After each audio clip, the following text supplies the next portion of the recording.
नमस्ते, मेरा नाम सिद्धांत है और हम खर्चा पानी में आ चुके हैं। सोमवार है आज के खर्चा पानी में बहुत सारा दबाव रहता है कि आज की खबरें लें कि बीते दिन की 2 दिन जो हम छुट्टी काट के आए हैं, वीकेंड पर जो खबरें आई, इकोनॉमी से जुड़ी हुई ज़रूरी खबरें, उनको लें। तो नरेंद्र जी जो सोमवार को अक्सर हमारे साथ होते हैं, नरेंद्र जी से मैं लगभग शुक्रवार शाम से ही बात करना शुरू कर देता हूँ कि ये अच्छा इसको है। सोमवार हाँ, इसको सोमवार को ले सकते हैं कि नहीं ले सकते नरेंद्र जी। इसको लेना चाहिए कि नहीं। तो आज फिर से एक बार रिकैप होता है। क्या नरेंद्र जी ये बताइए, इसको उस दिन आया था, पुराना तो नहीं हो गया? तो हुँ। नरेंद्र जी हैं जो डीयू में पढ़ाते हैं। कैसे हैं, क्या हाल चाल है, वीकेंड कैसा रहा? अच्छा रहा सिद्धांत, हम्म, बढ़िया। कल तो मैच देखा पाकिस्तान इंडिया का, तो जी। इवनिंग अच्छी रही। मतलब थोड़ा-सा वो भी लगा कि इंडिया निराशाजनक हार। रहा रिजल्ट। हाँ, लेकिन बाद में लगता है कि नहीं, स्पोर्ट्स है तो स्पोर्ट्स में तो हार-जीत चली रहती है और जो टीम अच्छा खेलेगी। और कल तो लक भी काम किया क्योंकि टॉस बहुत इम्पोर्टेंट था। अच्छा, मुझे ये जो आपने कोट कहा है, इस कोट के बारे में मुझे एक बात हमेशा याद आती है। जो एक मेरे सीनियर जर्नलिस्ट थे, अब नहीं है इस दुनिया में, तो उन्होंने बताया था कि खेल में हार जीत लगी रहती है। वो किसी ऐसे आदमी ने कहा होगा जो शायद हार गया हो। हाँ, और ये हालांकि खेल एक हाँ, परफॉर्मेंस का, बेटर फॉर्म का, तमाम बहुत सारे, वो केवल एक खेल का ही मुद्दा नहीं है। उस बहुत सारे फैक्टर्स मेरे ख्याल से उसमें काम आते हैं, तभी एक टीम की हार और जीत डिसाइड होती है। बहरहाल, मैं उतना क्रिकेट बिल्कुल। का फॉन्ड ऑफ नहीं हूँ, क्रिकेट के बारे में कम जानकारी रहती है मुझे। हाँ। तो हाँ, हाँ, मतलब पर मुझे लेकिन मैं स्पोर्ट्स पर्सन हूँ तो इसलिए स्पोर्ट्स स्पिरिट तो मेरे में रहती है। तो मुझे वही लगता है कि कल जो है हाँ, पाकिस्तान बेटर खेली है और जीती है। अगले हाँ, वाले मैच में इंडिया बेटर खेलेगी और जीतेगी। ऑब्वियसली ये आशाएं तो है ही हैं। हाँ, तो खर्चा पानी में आज हम लोग बातचीत करेंगे आरबीआई का की जो मॉनेटरी पॉलिसी कमेटी है, उस कमेटी में एक बहस हो रही है। अभी 8 अक्टूबर को उस मॉनेटरी पॉलिसी कमेटी की जो मीटिंग्स थी, उनके मिनट्स और उनसे जुड़े अनाउंसमेंट सामने आए थे और लगा कि साहब आरबीआई ने नहीं चेंज किया। लेकिन अब ये दिख रहा है कि उस मॉनेटरी पॉलिसी कमेटी में थोड़ी बहस हो रही है, थोड़े मतभेद हैं। उस कमेटी के सदस्यों में मतभेद है और मोटी भाषा में कहें कि आरबीआई में झगड़ा चल रहा है। हो सकता है झगड़ा ना हो, मतभेद ही हो। आ, तो अब उन पे थोड़ी बातचीत करेंगे एनबीएफसीज पे, नॉन बैंकिंग फाइनेंशियल जो कंपनीज हैं, जो लोन देती हैं आपको सामान खरीदने के लिए, जो आपको सामान ईएमआई पर उपलब्ध करा देती हैं, आपको आ, सस्ती दरों पे लोन देने का वादा करती हैं, लेकिन उनके बैंक खाते नहीं होते। तो वो एनबीएफसीज पर आरबीआई एक तैयारी में है, और एनबीएफसीज को लेकर क्या करेगा आरबीआई, तो उस पर थोड़ी बातचीत करेंगे। और आखिर में बातचीत करेंगे कि दिवाली में क्या गड़बड़ होने वाली है, क्या दिक्कत हो सकती है दिवाली की खरीदारी में, क्या क्राइसिस झेलना पड़ सकता है। तो पहले मॉनेटरी पॉलिसी पे ही बातचीत किया जाए, नरेंद्र जी। सही में। बिल्कुल। ठीक है। तो हुँ, मॉनेटरी पॉलिसी, तो शक्तिकांत दास जो आरबीआई के गवर्नर हैं, उन्होंने इकोनॉमिक रिकवरी प्रोसेस के लिए कहा था कि इकोनॉमी से कि अ, सतत जो आर्थिक मदद है, मतलब कॉन्टिन्यूअस मॉनेटरी सपोर्ट, वो जरूरी है। लेकिन एमपीसी के मेंबर हैं एक जयंत आर वर्मा, ये इंडियन एक्सप्रेस की खबर पर डिस्कशन कर रहा हूं मैं। जयंत आर वर्मा ने थोड़े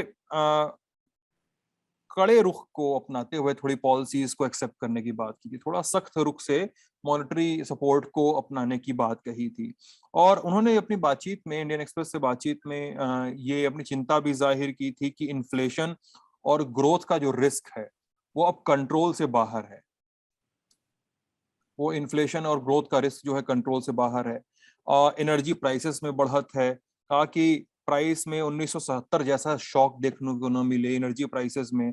इससे बढ़त, इस एनर्जी प्राइसेस में बढ़त होगी तो सीधे सीधे इन्फ्लेशन और ऊपर जाएगा। तो इन्फ्लेशन का जो एक वो है मामला कि जिसमें आरबीआई इन्फ्लेशन को एक लेवल तक मेंटेन रखना चाहती है, वो शायद ना हो और ऊपर जाए। अब रिवर्स रेपो रेट पर भी बातचीत है। आरबीआई मतलब वो रेट जिस पर आरबीआई पैसा बैंकों से, बैंक आरबीआई को पैसा देते हैं जिस रेट पे, तो उसको अनचेंज्ड रखने के रुख पर भी जयंत आर वर्मा नहीं है। तो मिला जुला के मामला जो है थोड़ा सा ऐसा है कि इन्फ्लेशन ज्यादा है और फ्यूल इन्फ्लेशन पर भी असर पड़ेगा, एनर्जी प्राइसेस में भी, बिजली के दाम पर भी असर पड़ेगा। मिला जुला के क्या जयंत आर वर्मा के ऑब्जेक्शंस अपने हिसाब से सही हैं नरेंद्र जी? सिद्धार्थ, इसमें मतलब मेरे ख्याल 4 बातें मैं रखना चाह रहा हूँ छोटी छोटी, और जो दर्शक थोड़ा डिटेल में समझ भी पाएंगे आसानी से इन चीजों को। बेसिकली 8 तारीख को जो है मॉनेटरी पॉलिसी कमेटी की जो रिपोर्ट आई है, जो उन्होंने बात की, उन्होंने कहा कि जो हमारे इस टाइम जो रेट चल रहे हैं, चाहे वो रेपो रेट है चाहे रिवर्स रेपो रेट है, उनको भी हम कांस्टेंट रखें, मतलब यथास्थिति रखेंगे, और वैसे ही बैंक रेट को। तो उन्होंने क्या कहा कि जो रेपो रेट है वो जो है 4% पहले है, वो वही रखेंगे हम आगे भी, और जो रिवर्स रेपो रेट है वो 3.35% जैसे पहले चल रहा था वैसे रखेंगे, और जो बैंक रेट है वो 4.25 चल रहा था, उसको भी वैसे रखेंगे। रिवर्स रेपो रेट जो है वो दर है ब्याज की, जिसपे कि सेंट्रल बैंक जो है लोन लेता है कमर्शियल बैंक से, और उसके उल्टा यदि रेपो रेट हम कहें तो वो है कमर्शियल बैंक जब सेंट्रल बैंक से लोन लेती है, वो रेट ऑफ इंटरेस्ट। और बैंक रेट जो है बेसिकली वो लॉन्ग रन के लिए होता है, और जो रिवर्स रेपो रेट और रेपो रेट है ये शॉर्ट टर्म के लिए ट्रेजरी बिल के थ्रू जो है वो ब्याज दर होती है।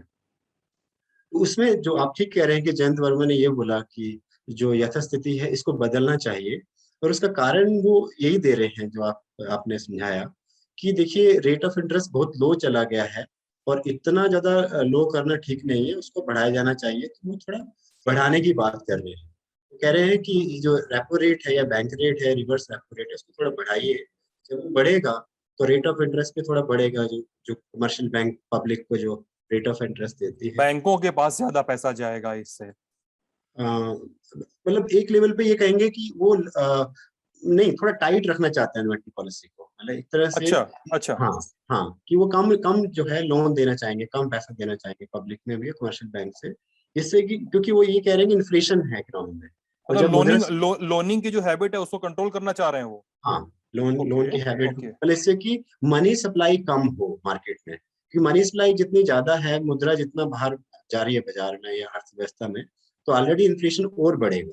इसलिए वो पहले ही वो अपनी रिपोर्ट में कह चुके हैं, जो 2 कारण आपने बताए। एक तो ये कि मुद्रास्फीति ऑलरेडी ज्यादा है, जो जिसकी बात आप भी कर रहे हैं कि जो फूड इन्फ्लेशन है या जो क्रूड ऑयल प्राइसेस है उसके कारण से जो इन्फ्लेशन एक्सपेक्टेशन है और ज्यादा है, आने वाले दिनों फ्यूचर में बढ़ेगी।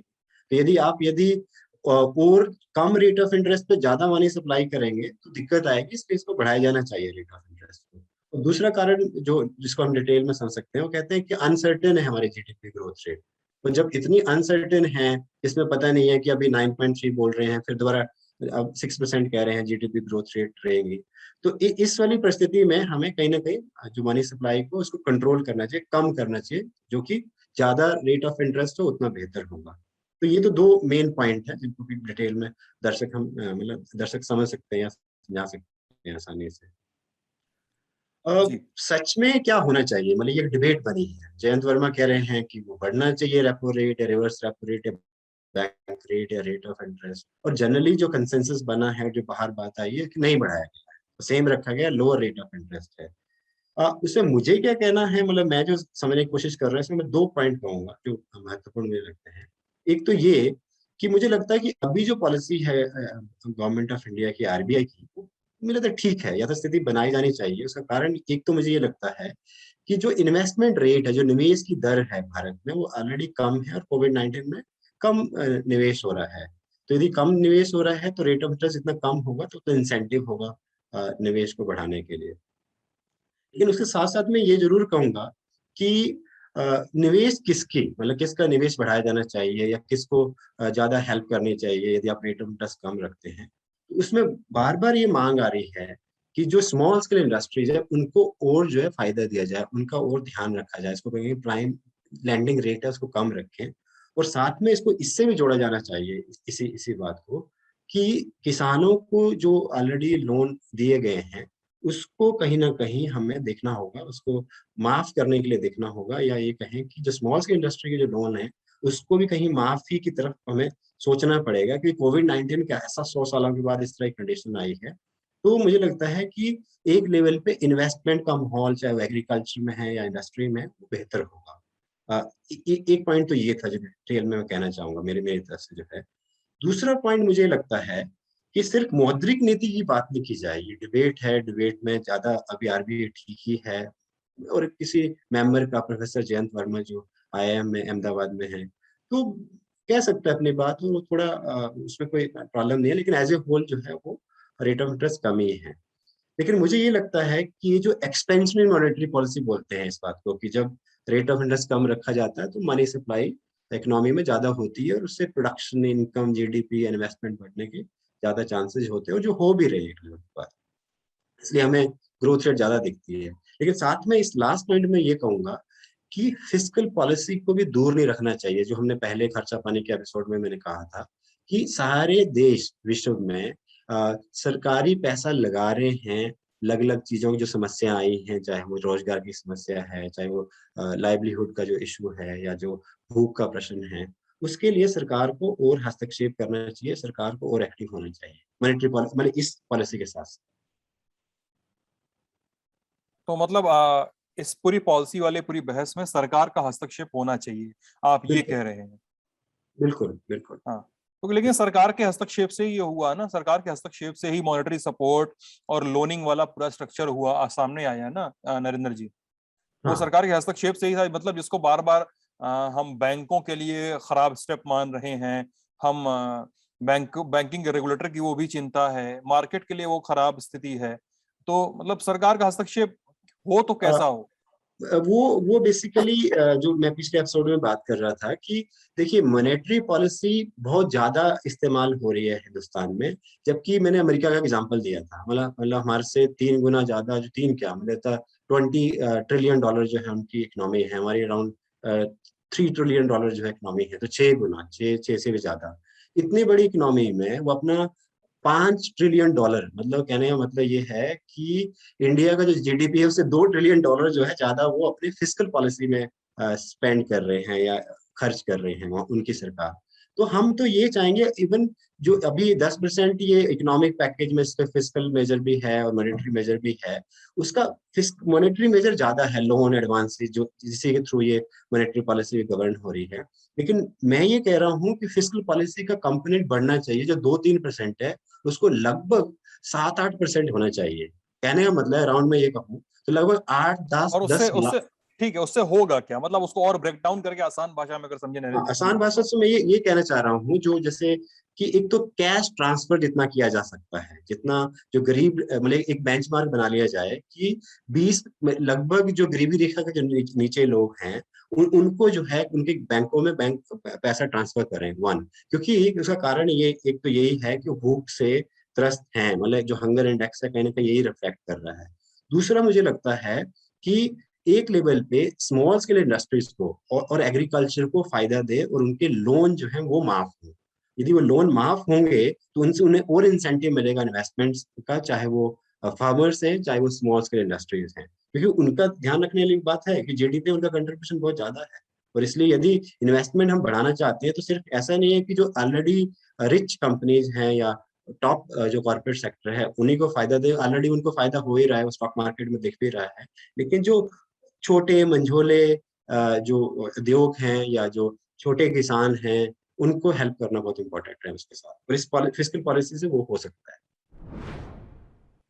ओके, चलिए अब अगली खबर की ओर चला जाए। अगली खबर एनबीएफसी से जुड़ी हुई है, नॉन बैंकिंग फाइनेंशियल कंपनीज जो होती हैं। कुछ दिनों में आपको खबर सुनाई देती होगी, कभी कभी एनबीएफसी के उदाहरण लेने हो तो ऐप से लोन लिया, ऐप से लोन लिया और 20,000 या 40,000 का लोन, और इंटरेस्ट के साथ वो पता नहीं कम मिला जुला के क्या हिसाब बना कि उसको कंपनी को देने पड़े 2 लाख रुपए। मैं पर्सनली कुछ ऐसे लोगों को जानता हूँ नरेंद्र जी, जो एनबीएफसीज और अनरेगुलेटेड एनबीएफसीज के संचालन से काफी मार खा रहे हैं। तो एनबीएफसीज का ये जो मुद्दा है ये आरबीआई की नजर में है, और टाइट रेगुलेशंस की बात होती रही है। टाइट रेगुलेशंस की बात में क्या बातें होती रही हैं, और अब क्या आरबीआई सोच रही है? आरबीआई ने एक एक बड़ा संकेत दिया है, कहा है, मतलब डिप्टी गवर्नर जो एम राजेश्वर है उन्होंने कहा कि एनबीएफसी और हाउसिंग फाइनेंस कंपनी की बात करें तो बड़ी एनबीएफसीज के गिरने से कई सारी छोटी एनबीएफसीज खतरे में पड़ जाती हैं। तो छोटी और मझोले साइज की एनबीएफसीज खतरे में पड़ जाती हैं। एक तो मैं आरबीआई के स्टेटमेंट्स को ऐसा समझता हूँ कि हर बार किसी न किसी स्टेटमेंट से आरबीआई एक छोटा संकेत देने की कोशिश करती है। तो इस पे बाद में बयाएंगे, पहले अगर आपको क्या कोई संकेत नजर आता है एनबीएफसीज के मद्देनजर इस पूरे स्टेटमेंट में, नरेंद्र जी? अ, बिल्कुल सिद्धांत, मुझे लगता है कि ये जो राजेश्वर राव हैं, डिप्टी गवर्नर हैं आरबीआई के, वो बिल्कुल ठीक बोल रहे हैं और उससे सिग्नल यही दे रहे हैं कि जो एनबीएफसी हैं, नॉन बैंकिंग फाइनेंशियल कंपनीज हैं, उनको कहीं ना कहीं स्ट्रॉन्ग रेगुलेशन की जरूरत है। और पिछले कुछ सालों से, खासकर 2018 से ये हम देखे हैं, ये एग्जाम्पल आए ही हैं, जिसमें बड़ा एग्जाम्पल है infrastructure landing and financial services का, ILF एंड FS का। वो बेसिकली 1 लाख करोड़ का डिफॉल्ट जो आया था, जिसमें कि 40% शेयर जो था वो गवर्नमेंट बैंक्स का था इस एनबीएफसी में। उसमें LIC का शेयर जो था वो 25% था। Then central bank of India का 8% शेयर था, और स्टेट बैंक ऑफ इंडिया का शेयर जो था वो 7% था। तो 40% शेयर जो था वो पब्लिक बैंक्स का ही था। तो इतना बड़ा जो घोटाला है, उसमें कहीं ना कहीं उस इतनी टॉप लेयर कंपनी का तो रहा ही है। इसलिए ये स्टेटमेंट जब आ रही है, जो गवर्नर, डिप्टी गवर्नर बोल रहे हैं कि कहीं ना कहीं जो बड़ी टॉप लेयर जो NBFC जो वो हैं, नॉन बैंकिंग फाइनेंशियल कंपनी जो हैं, उनको कहीं रेगुलेट करने की जरूरत है, क्योंकि उसका जो फिल्टर डाउन इफेक्ट है वो नीचे तक होता है।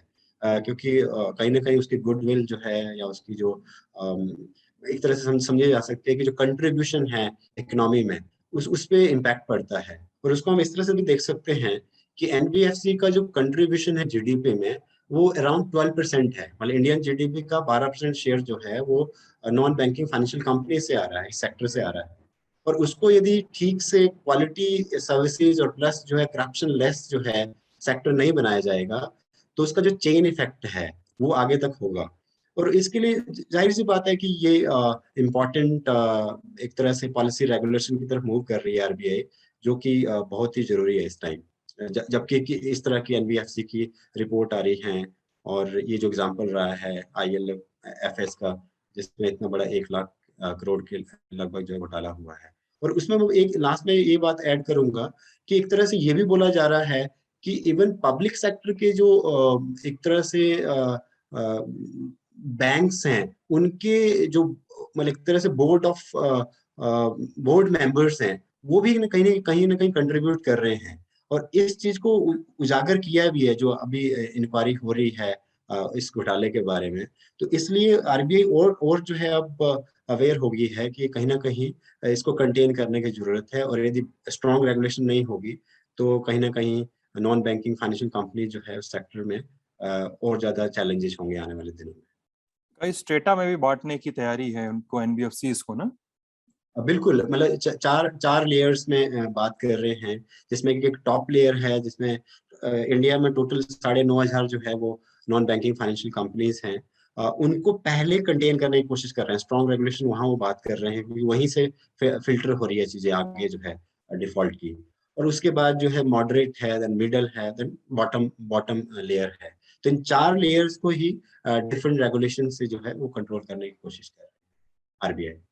एनबीएफसीज अभी तो है नहीं, बहुत समय से प्रकाश में है, तो अभी क्यों रेगुलेशन को लेकर चिंता है, इतनी तेज क्यों आई यही चिंता है? मेनली कारण तो यही रहा है कि मैं वही बोल रहा हूँ कि ये जो एग्जाम्पल रहा है, या इस तरह के और भी खबरें आ रही हैं कि जो जो आप हल्का सा हिंट भी दे रहे हैं, वो हम भी जानते हैं कि मतलब पर्सनल एक्सपीरियंस से दर्शक भी जानते ही हैं कि ये जो जस्ट ऐप से ही आपको जो लोन मिल रहा है, और जिस तरह से डिफॉल्ट हो रहे हैं या करप्शन हो रही है, अभी अभी जरूरत इसीलिए हुई है कि पिछले कुछ दिनों से, या अभी जो इंफ्रास्ट्रक्चर लैंडिंग फाइनेंशियल सर्विसेज का जो इतना बड़ा 1 लाख करोड़ का जो घोटाला पकड़ा गया है, और उसमें एक्शन किए जा रहे हैं। और दूसरी बात ये भी है कि जो मोदी सरकार जो आई थी, वो तो करप्शन लेस सिस्टम के बारे में बात कर रहे थे। तो ये एक स्टांस है गवर्नमेंट का। तो आरबीआई वहां भी कम्प्लीमेंट कर रही है कि कहीं ना कहीं ये स्टांस तो जरूर जाना चाहिए कि ऐसे ही ना इमेज चले जाए कि कहीं ना कहीं करप्शन कंटेन नहीं हो रही है। तो इसीलिए ये रेगुलेशन की बात हो रही है। तो आखिरी खबर नरेंद्र जी है दिवाली की शॉपिंग को लेकर। ये लंबा समय हुआ है कि ताइवान में चिप यानी सेमीकंडक्टर डिवाइसेस जो है उसकी क्राइसिस है।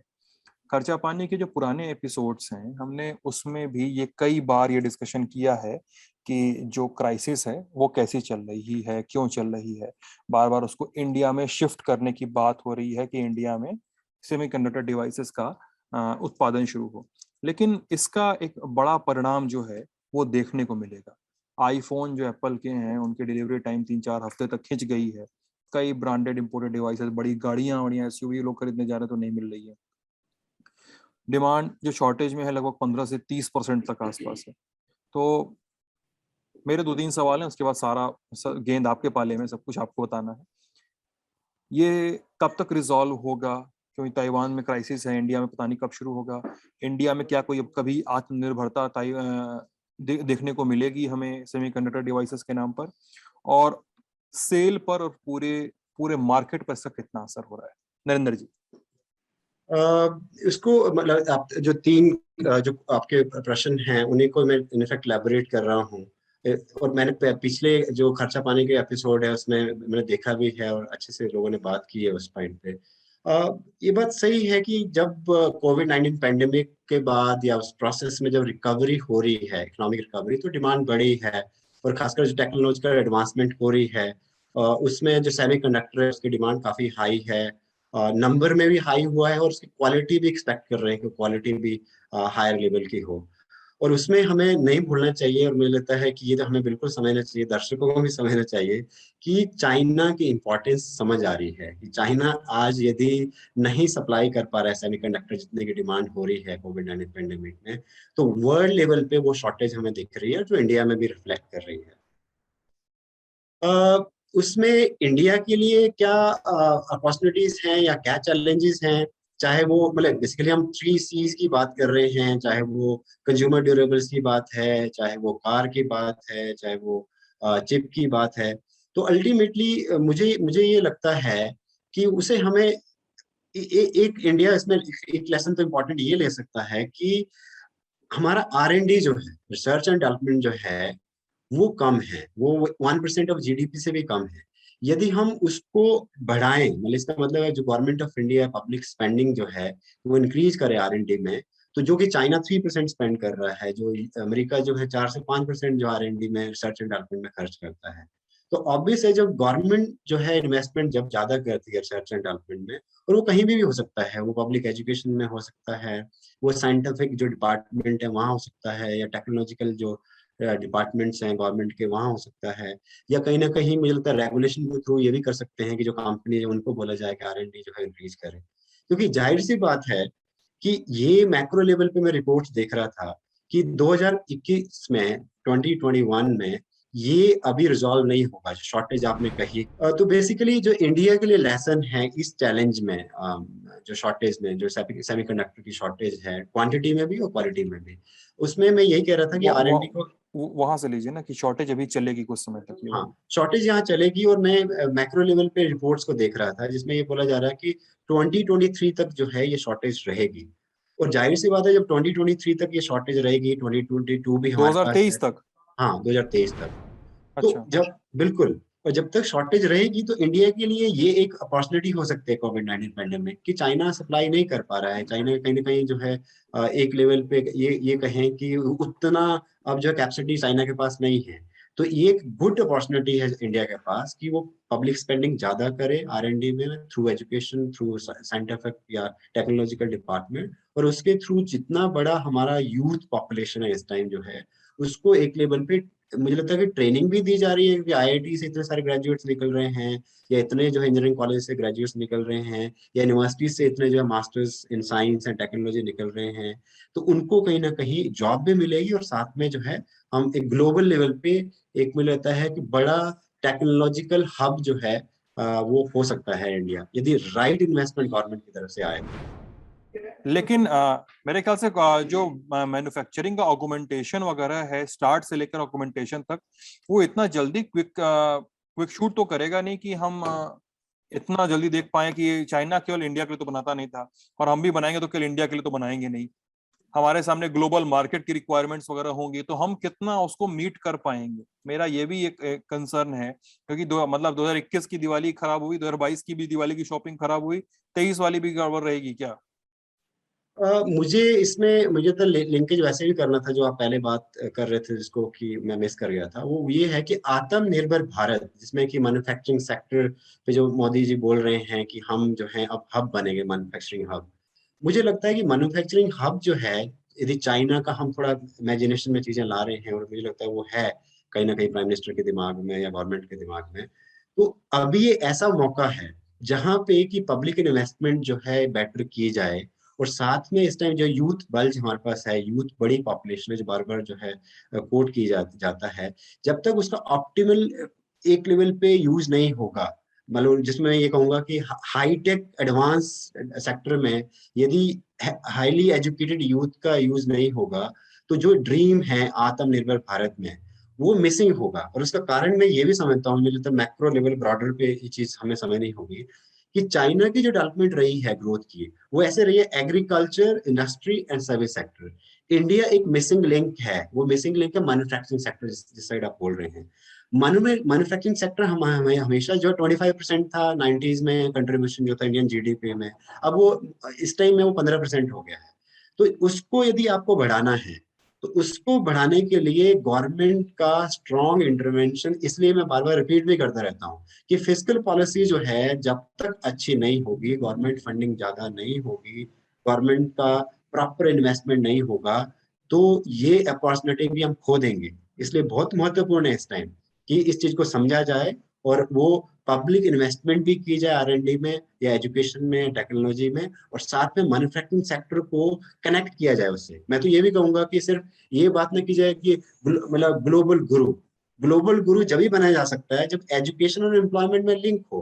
या ऐसे कहें कि एजुकेशन एम्प्लॉयमेंट में लिंक कैसे बन सकता है, कि जो आपके पास इतना बड़ा एजुकेटेड यूथ है, या अभी मुझे लगता है कि इतना बड़ा सेटअप है आपका हायर एजुकेशन का, उसमें आप एक एक तरह से लेबर प्लानिंग हो, या एक तरह से कहें कि मैन पावर प्लानिंग हो, कि आपका एक ऐसा मैट्रिक्स बने कि क्या क्या डिमांड हो रही है मैन्युफैक्चरिंग सेक्टर में, जैसे सेमीकंडक्टर इंजीनियर्स या टेक्नोलॉजिकल इंजीनियर्स जो कि एडवांस कर पाए। ये बात सही है आपकी कि एक दिन में या एक साल में नहीं होगा, लेकिन मान लीजिए हम स्टार्ट ही करें, 2022 हमारे पास है, 2023 हमारे पास है, और जरूरी नहीं है कि 24-25 में चाइना जो है वो प्रोड्यूस ही कर पाए, क्योंकि ये जो दुनिया है अभी, और इनोवेशन की दुनिया है, ये दुनिया जो है नॉलेज इकोनॉमी की दुनिया है। तो यदि वो इंटरवेंशन होगा तो हो सकता है 5 साल बाद उसका हमें और रिजल्ट दिखे। लेकिन ओरिएंटेशन यदि गवर्नमेंट की बेटर होगी कोविड-19 पैंडेमिक में, तो मुझे लगता है हम एम्प्लॉयमेंट को भी अच्छे से एड्रेस कर पाएंगे, हम मैन्युफैक्चरिंग सेक्टर की डेवलपमेंट की बात अच्छी कर पाएंगे, और ग्लोबल इकोनॉमी में जो हम 5 ट्रिलियन या 10 ट्रिलियन डॉलर के जो हम ये ड्रीम लेके चल रहे हैं, उसमें हमारा स्ट्रॉन्ग इंटरवेंशन होगा, नहीं तो ये सारी हवाई बातें रह जाएंगी। चलिए, ये था हमारा आज का खर्चा पानी। आप लोगों को कैसा लगा हमें जरूर बताइएगा वीडियो कमेंट सेक्शन में। अपना ख्याल रखिएगा, ललन टॉप देखते रहिएगा। Good night.